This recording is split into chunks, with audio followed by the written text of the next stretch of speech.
Hello, hello, hello. How are we doing? Let's get this ball rolling. Hope everyone's having a good Tuesday today. Yeah, I do apologize for not having a stream on Sunday.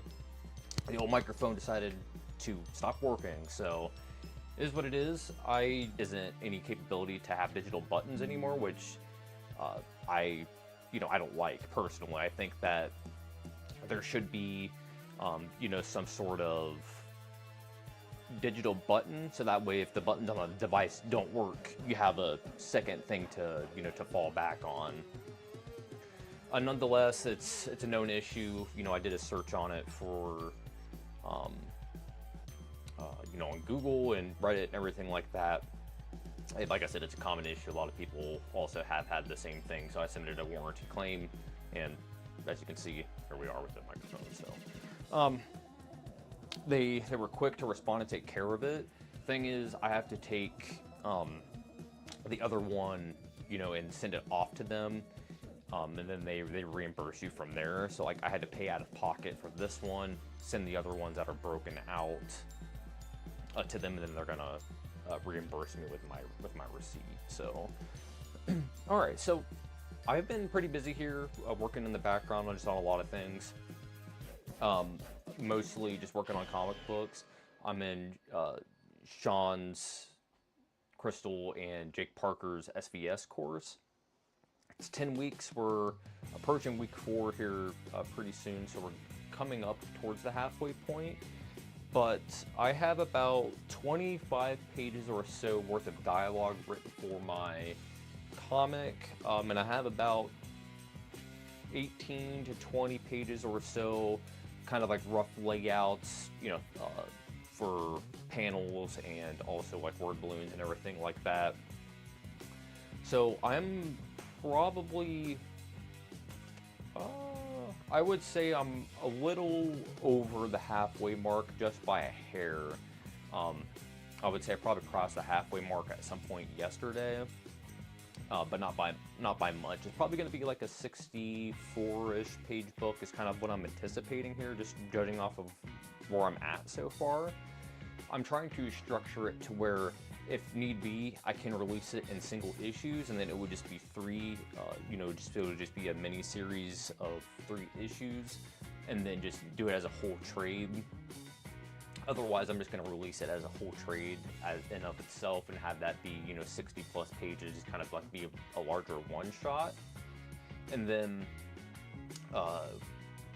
that, is going to take me longer because the other pages are, going to take longer to print and draw and everything like that.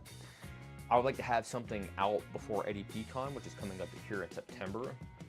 So once I do kind of get to that point, I might print up like a little mini ash can, sample type of comic or something like that, just to see if that's something that people would be interested in doing, or just for something for me extra to have on top of everything else that I'm going to be selling.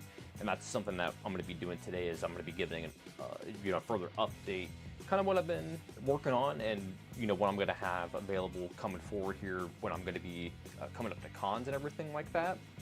So let's go ahead and pound into this here.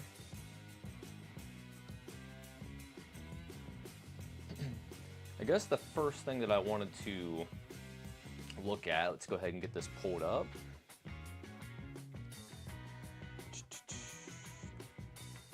All right, cool. So if you guys don't already know, I update my website pretty much every week. I go through, I have a blog. I pretty much blog about comics, making comics, craft, all that kind of stuff. So if you're interested in any of that, head over to my website and you can find all of that there. I'll go ahead and drop this into the chat, so that way you do have that.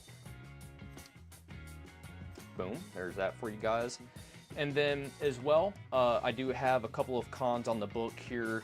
So the first one that's going to be coming up, it's more of a local con here in the Fox Valley area in Wisconsin. So if you are, close to the Midwest or what have you, Comic Verse is a pretty popular thing that makes the rounds here in the Midwest. So it rounds like Wisconsin, Ohio, Indiana, like all those kinds of states. So they're going to be here for like through July to August time frame. This is going to be the one I'm going to be going to. I might be going to there's another one that's in August. I'm not entirely sure. But if you do want to stop by, feel free. You know, I'm going to have prints, comic books, all that kind of stuff I'm going to be selling. And then as well, as you can see, I'm going to be at Eddie P Con on both days, the 13th and the 14th. I do have plans to be shooting videos there with a couple of other content creators, you know, that are on YouTube and everything like that, that are also going to be at the con. I know that, I think West Coast Avengers, Dave over there, I think that he's going to be working on like a comic book crawl. So the day before or the day after, I'm not entirely sure, of either on the 12th or on the 15th, we're going to be, you know, going around Pittsburgh and kind of like just digging through boxes together. So that's kind of what we're going to be doing there. And then the other thing that I wanted to show you guys is just a graphic that I made I thought was pretty funny. But the thing that I wanted to show you guys, if you haven't seen this already, is just like a topic that I wanted to bring up right away. So if you guys aren't into video games at all, just to kind of touch base on this a little bit, because this can happen to any artist just in general. So there is a thing going on with Bungie, and if you're not familiar with who Bungie is, they make Destiny. They were the original creators of Halo. They have a new game coming out. It's called Marathon. It's like an extraction style shooter. Basically, what has been going down is they've had previous allegations or history of stealing art. However, this new game that's coming out, it's called Marathon. Basically, they have been taking art, like straight up, like copying and pasting off of an artist's Instagram, and this artist has been making this art like as of like 10 years ago or so, like 2015, 2016, 2017-ish, in that time frame. The game's aesthetic straight up looks like her art, like they stole it, and it's like not even to the point to where it's like it's questionable. Like they copied and pasted her assets and put it into the game, and it's like it's to the point to where the entire aesthetic is hers. Just as an example, so this is her artwork and how her aesthetic looks. And then when you go in and actually look at weapon designs as well, you can see that they've also stolen her weapon designs in the past. So there's, and then like here's this as well. Like it's pretty egregious. Like it's not even night and day. Like you can tell like, no, like they stole that. It's like they didn't even try to change the homework, you know what I mean? But yeah, it's honestly, it's crazy, it's insane. If you guys want to look into it, and again, this is just another example of kind of what's going on. This is like a graphic that she made back in you can see back in 2017, and in their content, like in their trailer, there's the design, like in their game trailer. So just a bunch of crazy stuff going on here with Bungie, and like this is straight up her designs again, just copied and pasted into here. Like they're gonna have to go through and scrub this entire game of her assets because it's straight up it's stolen. The game director of Bungie was following this artist since 2015. So they're trying to say that it was some rogue employee that put this in here, but it's to the fact, like I was saying earlier, it's the entire game aesthetic. I understand you can't copyright like an aesthetic, but they, like no shit, like copied and pasted her assets and stuck them in the game. The video for this is in the description, so if you want to check that out, I absolutely recommend to do so, and see what's going on. But pretty much every day new stuff has been dropping, like on what's going on with this. So I highly recommend to see, you know, what's going on, to kind of stay educated with this, because again, it can literally happen to any of us, like to where your art can get stolen. And you can see that like multi-billion-dollar companies like Sony, you know, has companies underneath them that are doing this kind of stuff. So you never know. Just be aware of that, you know, it can happen. The other thing that I want to take a look at here real quick is, if you're not familiar already with BLAMBOT, this is a pretty good source. So I'm in the process again of making like a larger comic in the SBS course that I'm in, and I've been needing to find out different ways on how to use, you know, speech bubbles, different designs for speech bubbles and everything like that. The kind of comics that I read usually don't have like electronic speech bubbles and everything. So what I mean is, I was specifically looking for like something like this. to where it looked like it was coming straight from like this one here, like it was coming from like a radio or like an intercom system. So this is a pretty good resource if you guys already don't have this. Again, it's just shows you different ways, and then is what I do for my wording or my lettering in general. I do paste-ons, so I will do it digitally, and then they'll print out on a sheet of paper. I'll cut out the paper, and then I paste it onto the artwork. So it's still analog, and that's the way that I prefer to do it, rather than dumping it in and then putting the speech bubbles over on top of it. I do paste-ons. And then the other thing that I wanted to talk about here real quick. So we have somebody in the ink pulp community who's a damn good illustrator, and I would say is he's just a good dude in general. We kind of talk back and forth and whatnot on Discord, and I felt like I could try to help him a little bit with the sales. This was something that he had worked on during COVID, from my understanding, and feel free to head over to Amazon. Again, I dropped this into the description, so if you guys wanted to head over to Amazon and pick up a copy of this, like I said, he's a crazy good illustrator, and I plan on working with him on the second anthology that's going to be coming out here in the next couple of months. So highly recommend to check out his work. Okay. Now we pretty much have all of our housekeeping stuff out of the way for the most part. The other thing that I wanted to take a look at before we get rocking and rolling here is, again, just like the kind of stuff that I've been working on in the background. I think it's important to kind of show this stuff off to people, to kind of judge yourself on where you're at as a cartoonist against like to what other people might be doing. So this is something that I put together recently. It's basically just, a portfolio, more or less, but it's what I would consider like a con menu. Gotta move some stuff here so I can show this. So, what I had done is, I'm gonna shut this off so it doesn't glare off these shiny things for you. It's basically just like what I have available at the con, so that when people open up the book, they just know like, hey, here's your prices and everything like that. There is original art that's in here. Those would be individually priced, and then as well, like, you have your payment link right here, so then people can just scan it, they can pay you. And then this is just a QR code directly to my website.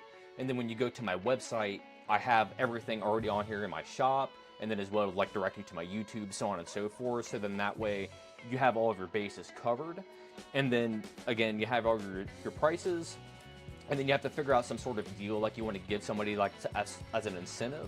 So it's like, hey, I'm selling stickers for $1 a piece, but if you buy anything, here, you get a sticker for free.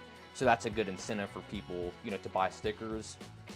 And then, so this is just kind of the things that I'm going to have. So like, these are just prints that I'm going to be selling of drawings that I've done in the past. I have a con coming up here in like 2 weeks, and then I have Eddie P Con coming up as well, so I'm kind of getting things ready to sell and to have there. So that Venom drawing is pretty popular. I have like a short of me drawing this. So this is an original page of a reject. So I have a 6-page Jesus, if I can speak English, I have a 6-page mini story that's completely finished. I actually have all my pages scanned in. I just have to go in and digitally edit them and get them ready for print. But it's going to be for the second anthology that's going to be coming out. This ultimately ended up being a reject page, but it was 100% finished. I think this is page number 4 out of 6, and it just didn't work for like the flow of the story. However, I thought it was still a pretty good page. It's just a dude getting his head squished, and then that's exactly what it is, just his head getting smashed in. The character itself, just to give a little bit of context, it's Frankenstein, like the monster, so that's why he has like the strength, being able to like crush a dude's head like a melon, because he's a monster. So just to give you a little bit of context there, but I figured I could sell a reject page because it's still, like I said, it's completely finished, so why not? And then as well, I have like a original Terminator X drawing from Public Enemy. They're my favorite hip hop group, if not one of my favorite just bands in general. So got to pay respect to my homie. And then I have the original there for the Venom. I think that's the last thing. Oh, selling that. And then as well, I have the original for the Ninja. And then this here, so I drew a couple of these actually. This was a Beetlejuice. I've drawn this like 2 or 3 times in different designs. Like it still looks the same, but the design of Beetlejuice is different. So I did like a movie version. I did more of like this animated look version. Then I kind of did like a mix between the two. I'm selling a print. Let's see. Or sorry, in my sketchbook that I'm going to be selling.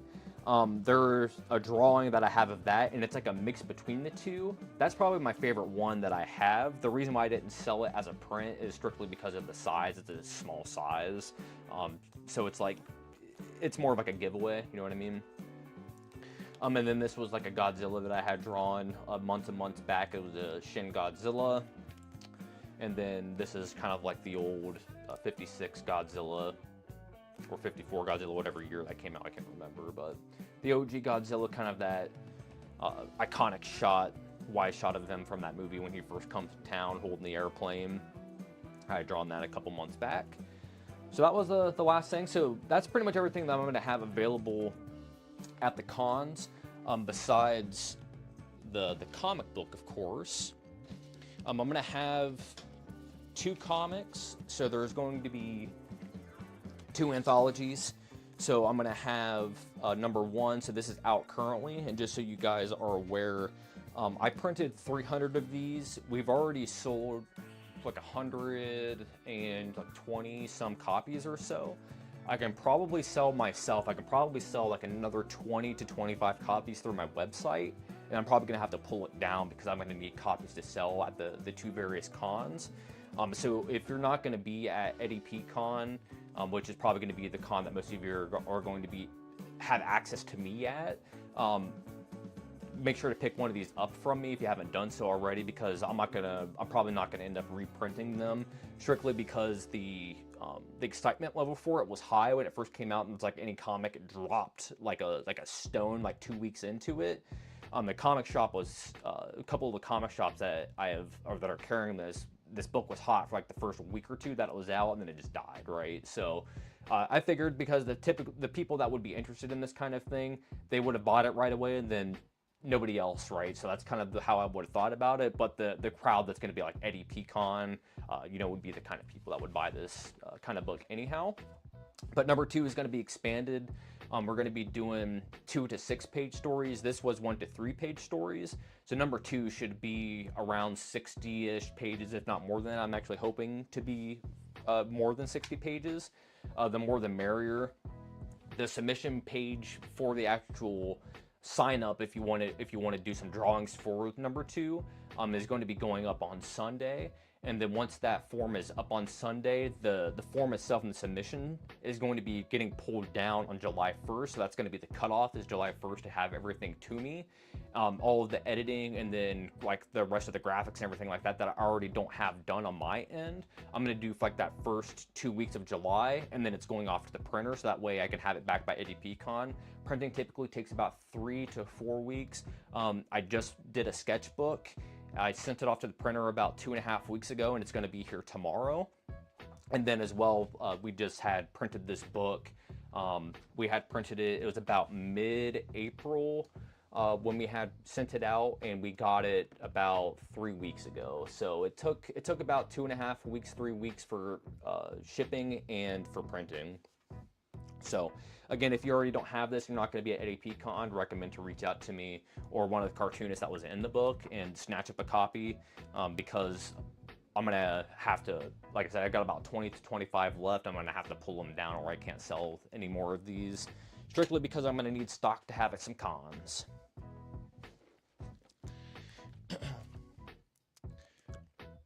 All right, and the reason why I'm like kind of showing off a lot of the stuff that I've been working on in the background is because we only have 3 issues of Beavis and Butt-Head to look at. And, I like to stream for 1.5 hours, 2 hours or so, and it really doesn't make a lot of sense to to look at 3 comics for that period of time, because quite frankly it'd be fucking boring. So so this is kind of what I've been working on in the background, and I want to show this stuff to you guys because, you know, we're cartoonists, we're all trying to learn here. Oh, my bad. Fix that.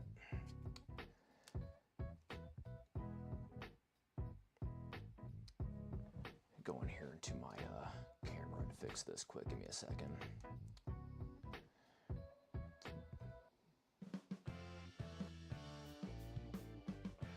That'll work. All right. So I've been working on a comic, and it's called White Line Deadline. Essentially is what it is. It is about two like coke dealers. So think of it as like Men in Black. So it was a older, you know, mentor sort of guy, and then a younger recruit sort of dude. You know, they did a big score, and then the older mentor dude is like, hey, you know, I'm gonna call it. I'm retired. I'm getting out of the game. So then, you know, he retired. He like moved out to the Midwest, and that's kind of like where he went. His mentee, you know, had basically didn't learn a damn thing that he was taught, and then as like 10 years had passed, he kind of fell back into a hole, and then went back to his like previous self, and basically a drug deal goes bad, and he needs his mentor's help to come back out to California. It takes place in San Francisco. He needs help to you know, to like help him basically to get out of the shitty situation that he's in. And it kind of devolves from there, and of course it's outlaw underground goodness. It's about, you know, coke dealing, of course. The whole point of this is, again, White Line Deadline, because they're on a deadline. They got to sell coke, so it's kind of like a mix of Gone in 60 Seconds with like Cocaine Cowboys, RoboCop, that sort of thing. Basically, the whole thing is he got, again, one of the characters got in like a shitty drug deal, and he's basically like, hey man, like the dude that's, you know, holding him at gunpoint, like the mob boss, is like, you need to pay me back because you're in debt, or it's like, or it's your head. It puts him on like a 96-hour deadline, so that's where that comes into play. That kind of that Gone in 60 Seconds, to where it's like, you gotta steal me 50 cars in X amount of time, or your brother's getting crushed, right? It's like that kind of thing. So that's where that inspiration kind of comes from. So they have to basically hijack or find a way to pay off the debts to this, you know, mob boss, basically in San Francisco. So that's kind of the book. And I have a whole process, and I just kind of show you guys, like I customize everything. So like even my script books, like I'll customize just like a little doodle of myself. But like this is just like a note to myself that I had done for my mini sketchbook that I had made, all of the drawings that I was going to put in there. I ended up actually putting 12 drawings in. But for the actual book itself, this was something that was recommended to us to do from Jake Parker. So this is like what would be called like the list of cool. So it's basically like what would have influenced the book in general, how you would have got there, kind of like the first, you know, the seedlings, the ideas. So as you can see, it's kind of like James L. Barr, you know, Ben Mara, whatever. Just kind of like I like duos. I think there's something strong about duos being there. You know, kind of like a Dick Tracy sort of thing with weird villains. I honestly opted to not do that because I have a completely separate comic series, and that's in my anthology to kind of keep this weird goofy shit in. And then like the more serious tone sort of stuff, you know, I want to keep in my other comics. That's kind of where that goes. And then you can see like I have, hey, here's my hook, and then your comp titles. So your comp titles, that would just be kind of like your, again, just your, how you pitching this to people, like your feel. So like earlier how I said it's kind of like RoboCop mixed with Gone in 60 Seconds. You can see you're like RoboCop. You know, Gone in 60 Seconds was an inspiration.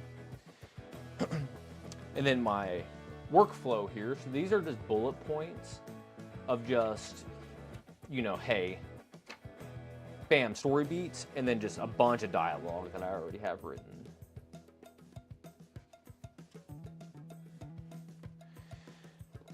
So I got that all in there. And then this book here, this is kind of like the thumbnails and everything like that I was working on. So again, I customize everything. So I customize the sketchbook. I can show you guys just kind of like a general idea. So this is kind of like a rough sketch of like San Francisco for like the title page that I was doing. And then as well, just like, you know, just rough pages of like, hey, here's like an airport. You know, here's just kind of like some dialogue and things like that. Excuse me. They are strictly fast drawings. Usually they look like a little kid drew them. That's the point, is to get them done and down and dirty. Like you can, you know, I do 2 or 3 pages a day on those, and it's just straight pencils. Sometimes I'll lay down a little bit of ink lines just for whatever reason, if whatever I just have in my hand, but usually it's just like fast pencil lines. And then if I need to get definition on stuff, like I will, like if I want like a TV or like a counter or whatever, like a car to like be in like a specific area, I'll try to like textualize that out a little more, but the rest of it, it's kind of like whatever, stick figures and whatever else, like I don't care, I'll just leave it at that. And then this is the other thing that I have for the comic that I'm working on. So this is kind of like my idea book. So I put like all of my inspiration and everything like that into this book, and that's what I kind of use as you know, as my fuel, I guess, for everything. So again, I customize all of my sketchbooks. I print it out and then paste them in to kind of give a feel of what I'm working on. So again, I'm kind of going for like that RoboCop sort of feel. So then of course Canon Films is who put out RoboCop. They made a bunch of just grungy ass movies in the 80s. And then here, you know, it's like Keith Richards and then Charles Bronson and then Hans Gruber, you know, just kind of like these villainous, just like coke dudes and just like vigilante style characters is kind of like what I'm going for. And then these are just like real rough, quick sketches that I did just to kind of get like a feel of like, you know, the book that I'm trying to do. And that was for one of the characters. Again, these are like exploratory sketches. And then this is like another one of the characters that I'm kind of working on in the book. This is like the older, the mentor character. His name's Hawker. And then this is just like, again, just like exploratory sketches. And I think this is a really, yeah, and then I have like another one of Porter, just kind of like a funny little doodle that I did of him. Every babe wants a muscle boy.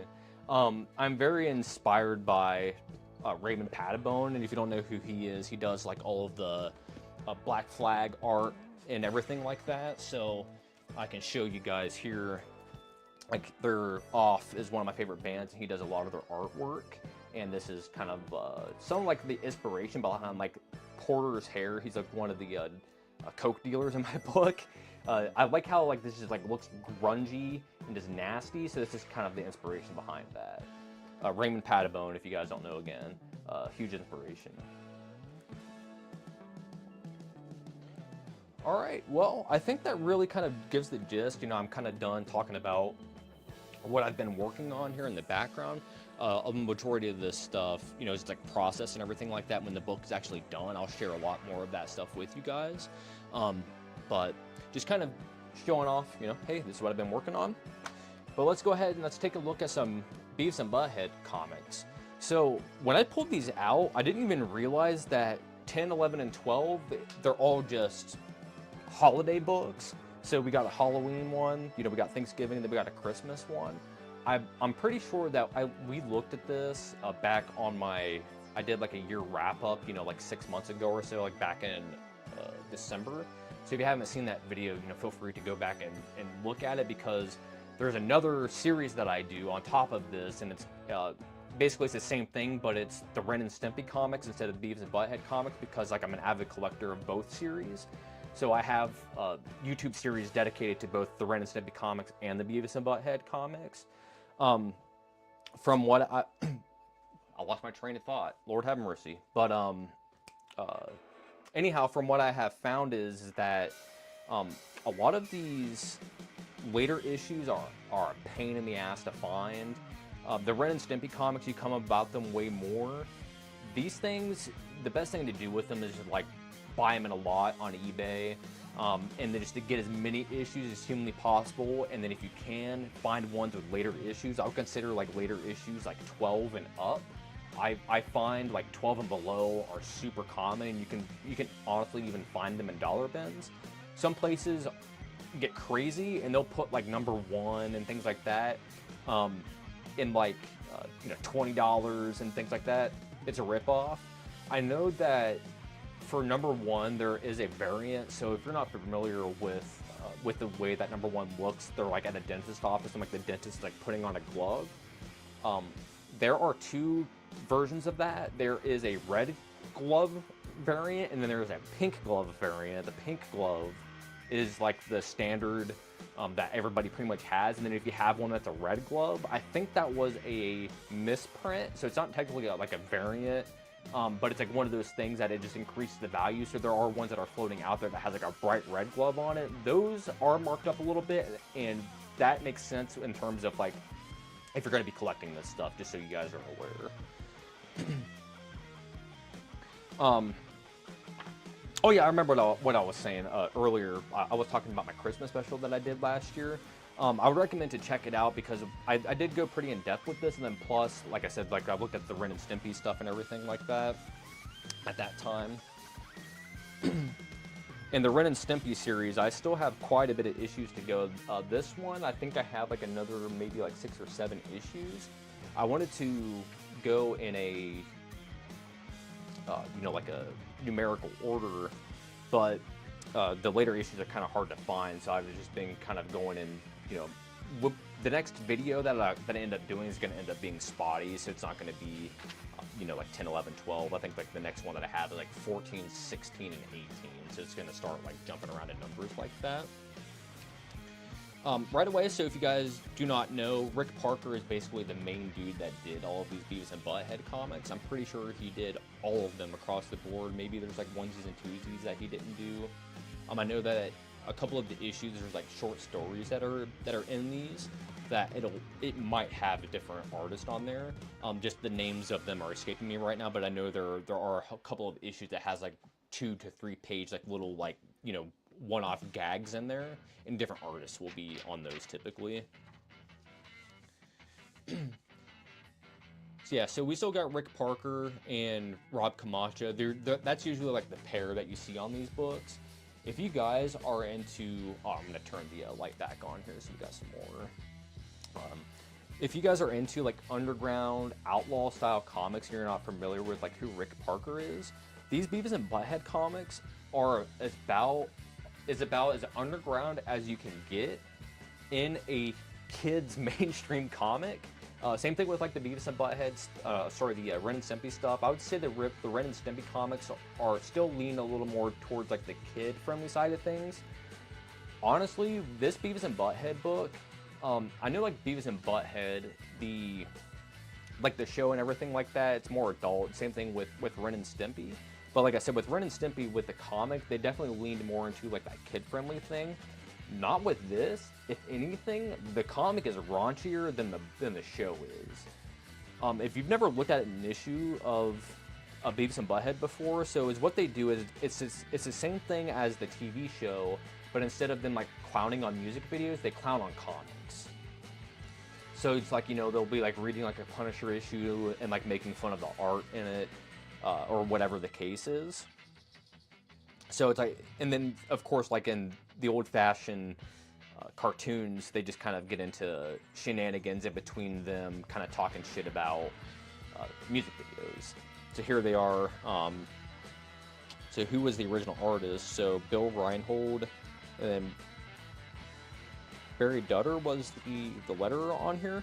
So that's something that I think is really cool when they go in here and they are talking about, you know, when Beavis and Butt-Head is looking at these books, so you can see like they're reading the book here itself, and that's what they're looking at. I don't think I'm familiar with what this is actually. That escapes my comic book knowledge. I have zero clue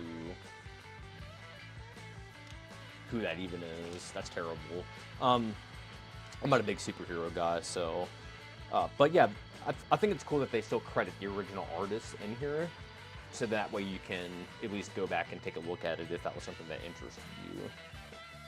one of my biggest pet peeves, especially in like anthologies and things like that, is just like when the pages are slapped in there and you don't even know who did them because like the artist maybe didn't write down like that they drew it or illustrated it, created it, and then the you know, the editor or the publisher just never bothered to credit them either. So you're just like, who even is this? But usually only see that in like smaller indie books, just people making small mistakes like that. Yeah, but like I was saying, the comics in this are definitely lean more into the adult than like the cartoon does, in my opinion, anyways. A lot of typical Beavis horn doggy stuff goes on. It's just like the drawing style. Like I said, it's like the best way I can describe it. It's just like underground, Arcrumish.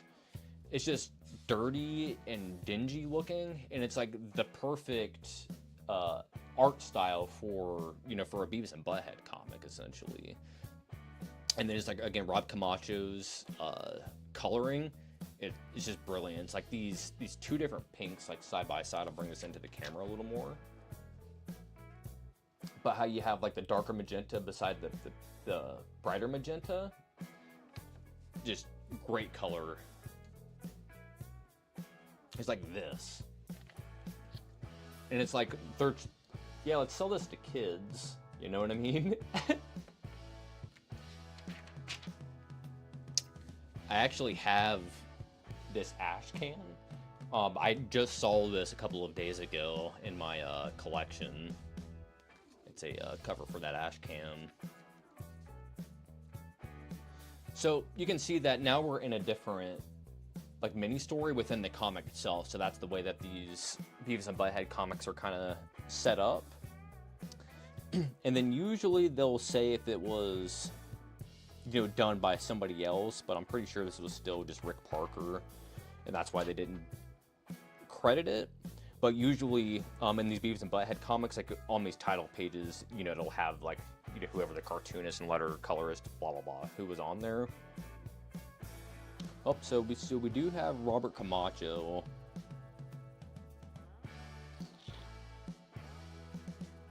Yeah, I'm not seeing Rick Parker's name on there, but I mean, that's who drew it, though. I can just tell. Oh, wow, this is a pretty strong drawing here.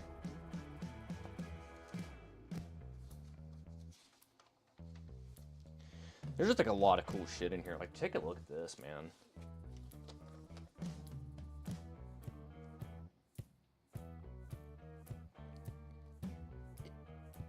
Got like a clock in his chest. I've never read this this Halloween issue. I think that this camera will focus here. There we go. I think out of these 3 issues, I think the Christmas issue is the only one that I've actually like pulled out and have read through. All right, now we're talking. Now we're talking. All right, so we got Taker, Yokozuna.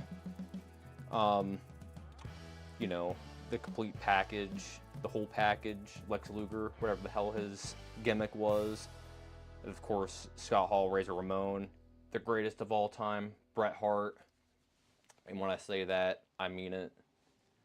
The greatest of all time, the Hitman. Alright, so who else we got on here? Alright, we've got Big Daddy Diesel, Kevin Nash action. Is that Medusa? I think. Not too sure.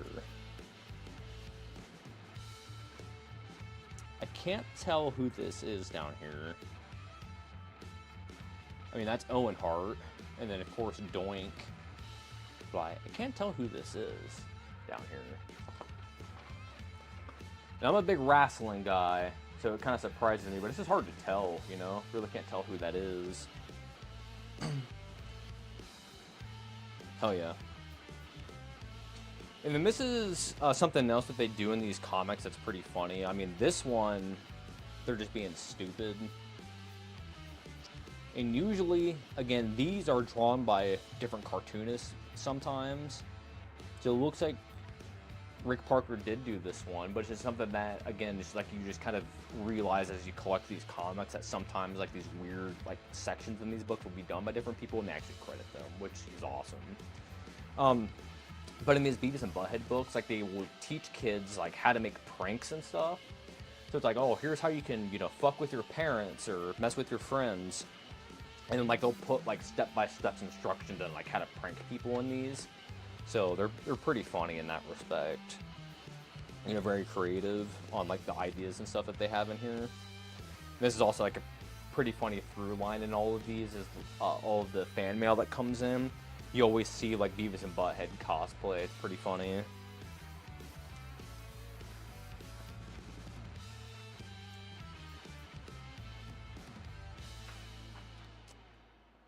The Brothers Grunt.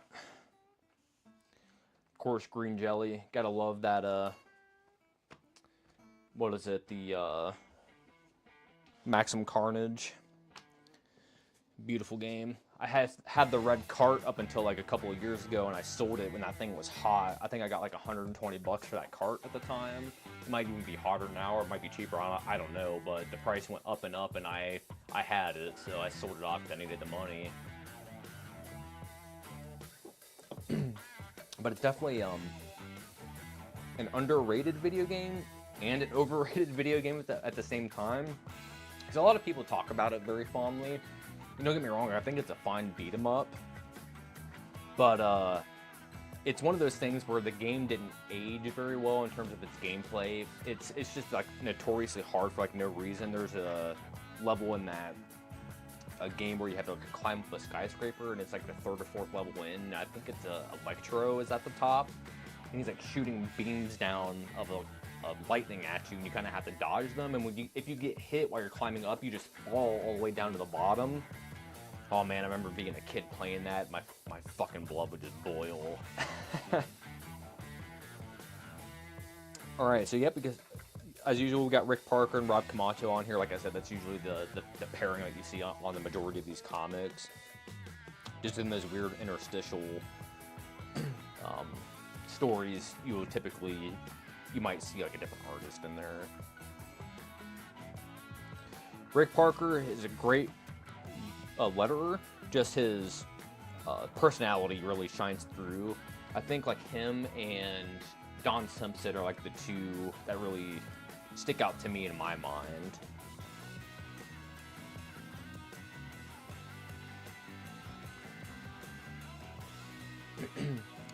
For letters that have like a lot of personality in their work.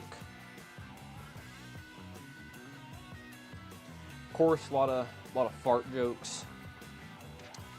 Why wouldn't it be?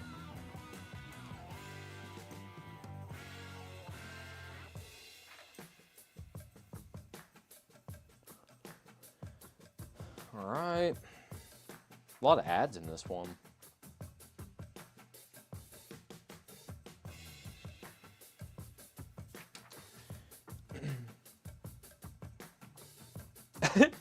I like how they're in their Burger World outfits. Pretty funny. But yes, he draws faces like nobody else. Like I said, they're very R. Crummish. Underground is like the best way I can describe them. But he has a very unique way of drawing faces, and like this to a T. Is Rick Parker. I think it's really like the nose and like the bags under the eyes. He just nails so well.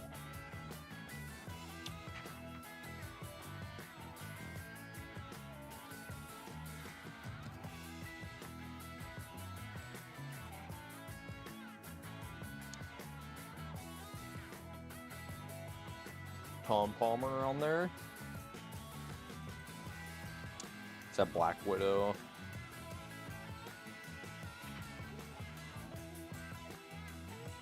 Alright, so then here's like another, again, like interstitial story when they're doing these things. I'm gonna assume it's still Rick Parker.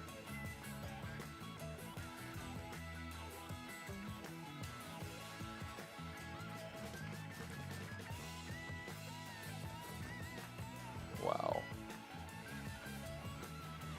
This kind of looks like Pumpkinhead from Red Room a little bit. I understand that Pumpkinhead is kind of like generic dude with a hoodie with like a pumpkin mask, but I don't know why, but just like, or like the doink hair that's going on, the green hair. Wow.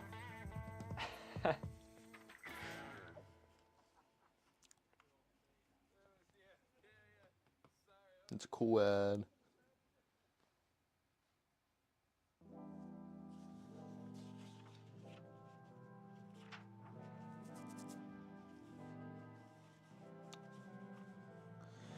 So you can see what I mean, though. It's like they definitely get into more like risque things in the comic more than the cartoon. I was like really surprised by that, as opposed to the Ren and Stimpy comics. They're definitely a lot more kid friendly compared to the cartoon, which I think is kind of like the flip side to this.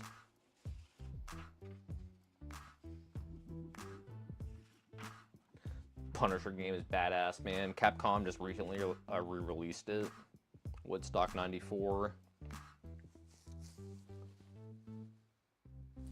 Oh, Jackal played that. Interesting.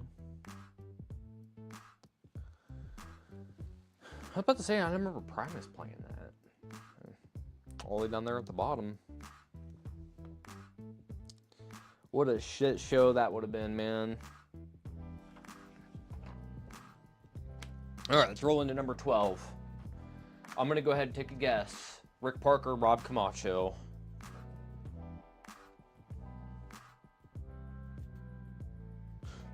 Wouldn't you know? Like I said, we looked at this in the past, but you know, it was like 6 months or so ago, and it was a Christmas special, and I don't expect anybody to really go back and look at a damn Christmas special from a year ago. So, we're gonna look at it anyways. I remember freaking out when I saw this, man. Demon Knight's so good. Like, that 90s Tales from the Crypt stuff is fucking ridiculous, but you gotta love it. So I mean, with like the Rick Parker eyes. Super unique way of drawing eyes. This Batman game. Pain in the ass. This lethal, is this called Lethal Enforcers? Is that what this game's called? Yeah. Lethal Enforcers. Never played it. So he's like, my superhero knowledge, especially for like older stuff, is so bad. Like I have no idea who any of these characters are. I just really never had any interest in that kind of stuff to even to really learn it. Like obviously like your old your Avengers, like your stuff like you have to like your Kirby's and things like that, but like anything outside of your like staple superhero stuff, like I just do not know, man. Like there's a couple of deep cut characters here and there, obviously, that I'll know, but like obviously, like we flipped through 3 issues of this, and we've been looking at several of these books that have shown off like these old like Marvel characters, and like I said, it's like my superhero knowledge is terrible. It's like I don't know. It's like I started reading comics in 2008. You know, I was in early, like, high school. Yeah, high school. And I just never had an interest in, like, that kind of superhero stuff. So, I was really into Batman at the time. Obviously, The Dark Knight came out in 2008, so that was, like, the hot thing. So I love Batman. And then the New 52 had come out, and that like really turned me off from the superhero comics in general. I thought that the New 52 run of Aquaman was fantastic, and I still think that to this day, like that is like the Aquaman book, like the Trench and everything like that had come out through the New 52. Like the first 3 trades are like fantastic. Everything else, it's just like I just do not care. I've always just been like the kind of dude that I read like Batman, and that was just kind of it. And then once I started getting into undergrounds and like more alternative comics, and that's when things kind of really flipped on its head. And I think that's all I have pretty much in my collection now is just indie alternative style books. And obviously I'm a big fan of cartoon comics.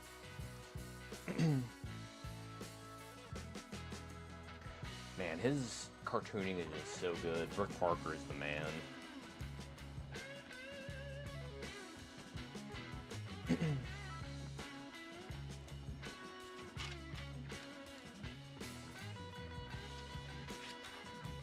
All right. Well, that was number 10, 11, and 12 of the Beavis and Butt-Head comics for Marvel. I think that's probably where we will stop it. I gave a pretty good update, I think, on like the things that I've been working on here in the background. Excuse me. And I've been, you know, getting sick, I guess, like the last like 2 days or so. As you can hear, kind of getting coughing, like my throat's kind of getting scratchy. So probably going to call it a little early. Usually like to go for like an hour and a half to 2 hours, and we've been going for about an hour or so. I got writing and everything like that to work on, but if you want, I would, you know, recommend to excuse me, reset my camera here, which, speaking of which, on the main camera here at some point here in the near future, I'm going to end up updating that. Probably Thursday, I'm going to pull the trigger on it. I'm waiting for my sketchbooks to come to kind of give you guys, I guess, like a little bit, like an inside baseball. I know I keep saying that, but a little bit of perspective on what I'm going to be doing here. I got like a bunch of books and things like that that I'm going to be selling off like half price. So once I get those sold off, and I'm waiting because half price books is right beside the post office, and I work from home, so it's like, it's just easier for me to go over to half price books and then walk over to the post office, because like I said, they're side by side. So I have some stuff that I get to mail off. So once I go to half price books and like sell off all of my like extra comics and everything like that, like the comic book shop wouldn't take, that's where I always take my secondary stuff, because they will literally take anything half price books will. I'm gonna take some stuff in there, sell it. I'm gonna buy a new camera, so then that way this thing is a lot more fresh, because my overhead camera, that's a 1080p. This thing is only 720p, and I think that the quality should be better. And then as well, just the PTZ camera over here that's mounted up. This is just a basic webcam. So once I have that PTZ camera, I'll be able to walk around my studio here, and you guys will be able to, it'll track me basically automatically. So that way you can, you know, see what's kind of going on, and I can actually, just for the fun of it, give me a second here, and I'll show you guys like what the new camera will do once I get it set up. And like I said, I'll probably end up picking it up at some point this week. But let me take a look here and see what this one looks like, and I'll show you guys what this thing can do.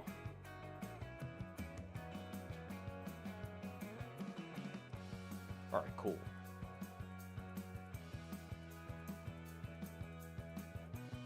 So this camera, it'll track, so you can see that, and it'll follow me around my studio. So that way, when like I'm going over to like my long boxes and everything like that, the thing will follow me. So then everywhere I go, there it is.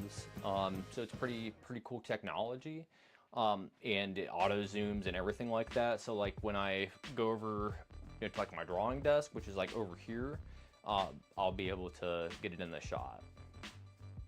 So pretty cool stuff. So once again, I probably like Thursday, Friday, whenever I get over to half price books to sell my stuff, I'll get that all taken care of. But yeah, that's what it's ultimately going to end up looking like. It's just a nicer camera that tracks me around. So why the hell not? But yeah, everything's going to be down in the description. You can always find timestamps down there once the video generates up. Usually it takes like an hour or so for it to kind of get settled into the system. And once that's like loaded up into YouTube, I'll go back, load up the timestamps, so that way if you guys are watching on the replay or just hopped in here at the end of the stream, you can go through and watch what you want. The first like half hour of the stream or so, I just kind of updated everybody on everything on stuff that I was working on. And then once we get over to like the last half hour or so of the stream, we just looked at the Beavis and Butt-Head comics. But yeah, without further ado, I hope everybody has a good rest of your week. We're still going to do the normal stream on Sunday. Not entirely sure what we're going to be doing, but should have new cameras by then. So